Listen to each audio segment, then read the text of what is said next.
ನಿನ್ನೆ ಅಂದರೆ 29/2/2024ರಿಂದ ತರಗತಿಗಳಿಗೆ ತೆರಳದೆ ನಾವು ಕಾಲೇಜಿನ ಮುಂಭಾಗದಲ್ಲಿ ಶಾಂತ ರೀತಿಯಿಂದ ಪ್ರತಿಭಟನೆಯನ್ನು ಮಾಡ್ತಾಯಿದ್ದೀವಿ.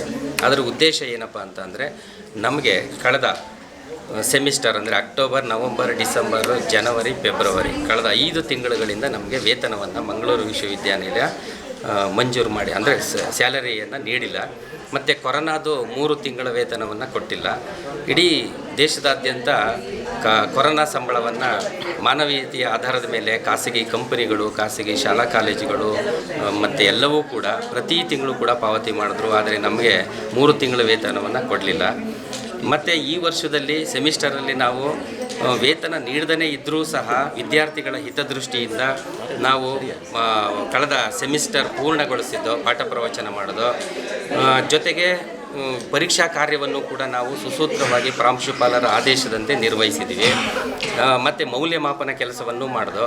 ಸೊ ಇಷ್ಟೆಲ್ಲ ಕಾರ್ಯವನ್ನು ನಿರ್ವಹಿಸಿದ್ರೂ ಕೂಡ ನಮ್ಮ ವೇತನದ ಬಗ್ಗೆ ಮಂಗಳೂರು ವಿಶ್ವವಿದ್ಯಾನಿಲಯ ಇಂದಿಗೂ ಕೂಡ ಕ್ರಮವನ್ನು ಕೈಗೊಂಡಿಲ್ಲ, ಕೊಟ್ಟಿಲ್ಲ. ಈ ಹಿಂದೆ ಬಹಳಷ್ಟು ಬಾರಿ ಬೇಡಿಕೆಗಳು ಸಲ್ಲಿಕೆ ಆಗಿದ್ದು, ಶಾಸಕರು ಬಂದಿದ್ದರು, ಸಚಿವರಿಗೂ ಎಲ್ಲರಿಗೂ ಮನವಿಗಳು ಹೋಗಿದೆ.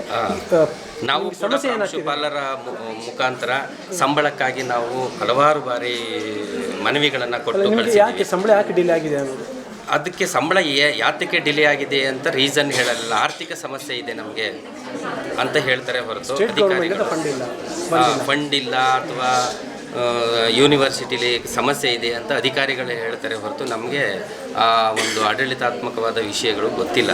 ನಮಗೇನಪ್ಪ ಅಂತಂದರೆ, ಪ್ರತಿ ವರ್ಷ ಅತಿಥಿ ಉಪನ್ಯಾಸಕರುಗಳನ್ನು ನೇಮಕ ಮಾಡ್ಕೊಳ್ತಾರೆ. 10 ತಿಂಗಳು ನಮಗೆ ವೇತನ ಕೊಡ್ತಾ ಇರ್ತಾರೆ.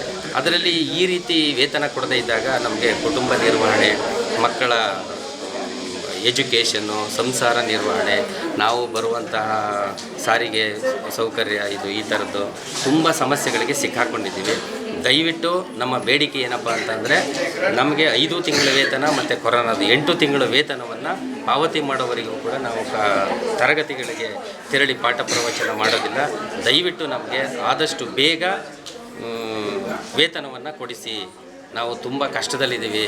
ನಾವು ಕೂಡ ಹಿರಿಯ ಅತಿಥಿ ಉಪನ್ಯಾಸಕರು, ಸುಮಾರು 15, 20, 25 ವರ್ಷಗಳ ಕಾಲ ನಾವು ಸೇವೆ ಸಲ್ಲಿಸಿರುವಂತಹ ಅತಿಥಿ ಉಪನ್ಯಾಸಕರು. ಸೊ ಇಷ್ಟು ನಮ್ಮ ಬೇಡಿಕೆ. ಅಷ್ಟು ಬಿಟ್ಟರೆ ಇನ್ಯಾವ ಬೇಡಿಕೆಯೂ ಇಲ್ಲ. ಅಥವಾ ಕಾಲೇಜಿನ ಘನತೆ, ಗೌರವ ಅಥವಾ ವಿಶ್ವವಿದ್ಯಾಲಯದ ಘನತೆ, ಗೌರವವನ್ನು ತೆಗಿಬೇಕು ಅನ್ನೋ ಉದ್ದೇಶಕ್ಕಾಗಿ ನಾವೇನು ಪ್ರತಿಭಟನೆಗೆ ಗೊತ್ತಿಲ್ಲ. ನಾವು ನಮ್ಮ ಕೆಲಸಕ್ಕಾಗಿ ವೇತನವನ್ನು ಕೇಳ್ತಾ ಇದ್ದೀವಿ ಹೊರತು ಇನ್ನೇನೂ ಇಲ್ಲ.